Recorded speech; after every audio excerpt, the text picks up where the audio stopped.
এইটা সবাইকে শিখিয়ে দেবেন যে দেশের জন্য করেंगे काम अपने लिए पूरा दाम। তারপর তিনি বললেন যে আমার নামে যারা জয়ধ্বনি দিচ্ছেন এবার পাল্টে দিন। বলে কি পাল্টাতে হবে? বলে আমরা রেজুলেশন নিয়েছি যে কোনো ব্যক্তির নামে জয়ধ্বনি হবে না, একটাই জয়ধ্বনি, ভারত মাতা কি জয়। আজকে মজদুররাও এটাই শোনো, প্রত্যেকটি সংগঠনে একটাই আওয়াজ, ভারত মাতা কি জয়। কারণ রোজ আমরা যে নিত্য সিদ্ধ শক্তি সাধনা করি সেটা হচ্ছে আমাদের সঙ্গে কাঠপটিত সঙ্গে শাখা, তাতে তন্ত্র এবং মন্ত্র মন্ত্র শেখায়। শাখা কিভাবে চালাতে হবে, কিভাবে কার্যকর্তা নির্মাণ হবে, আর শেষে আমরা মন্ত্র করি। রোজ যে মন্ত্র আমরা শেখাই তার মধ্যে প্রথম কথা আমরা নমস্তে সদা বৎসরে মাতৃভূমি, আর তারপরে শেষের লাইন বলি ভারত মাতা কি জয়। এটা প্রার্থনা লাইন, আর কোন মন্ত্র নেই, ভারত মাতা কি জয়। এটাই সঙ্গ সাধনা। আমরা এই কাজ করতে অনেক সংগঠনের মধ্যে প্রবেশ করেছি। প্রয়াগরাজ আজকে নাম হয়েছে, যেখানকার বেনারসের হিন্দু ইউনিভার্সিটির প্রফেসর ছিলেন প্রফেসর রাজেন্দ্র সিং। রাজেন্দ্র সিং অধ্যাপক, কিন্তু নগর কার্যবহ ছিলেন প্রয়াগরাজের সঙ্গে শাখা চালাতে। একদিন শাখা চালাতে চালাতে তিনি একদিন একজন বিখ্যাত লোকের বাড়িতে গেলেন। সেই বিখ্যাত লোক আমরা সবাই চিনি, অশোক সিনহা। ওর বাড়িতে গিয়ে বললেন, তার মাকে বললেন, মা আমরা এখানে অনেক মায়েরা আছে, আপনার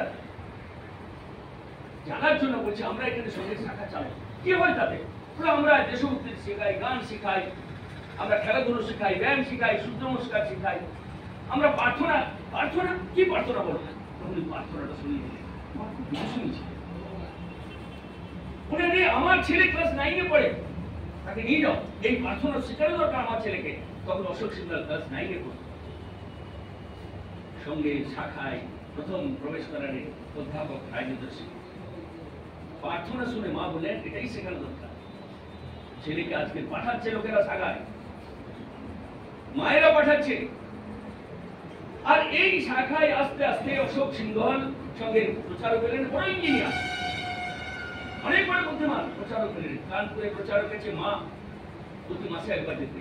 বেটা তো জানতো না রান্না করা, তখন তো এত ভালো আপনাদের মতো এত প্রবুদ্ধ লোক ছিল না। আপনারা দেখছিলেন এখানে প্রথম প্রদক্ষেপ হচ্ছিল মাত্র 84 টাকা, কিন্তু মা গিয়ে তার ব্যবস্থা করে দিত। আপনার দুই কাপড় দিত।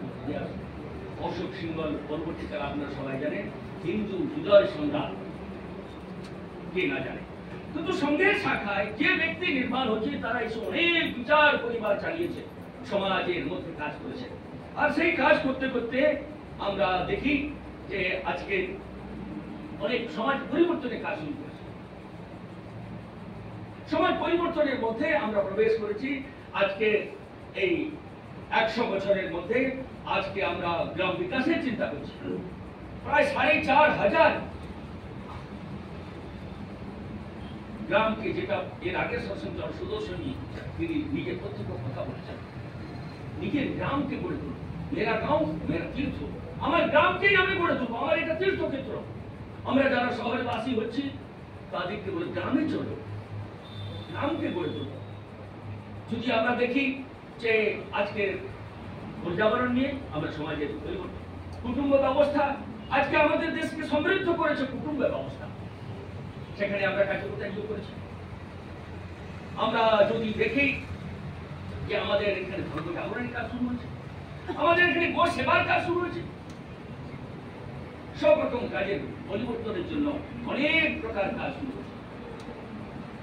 ডক্টর হেডগড়ের জন্ম 100 বর্ষ যখন আমরা পালিত করলাম, 100 বর্ষ পালনের জন্য আমরা শুধু তার নাম প্রচারের জন্য নয়, তার 100 বর্ষে আমরা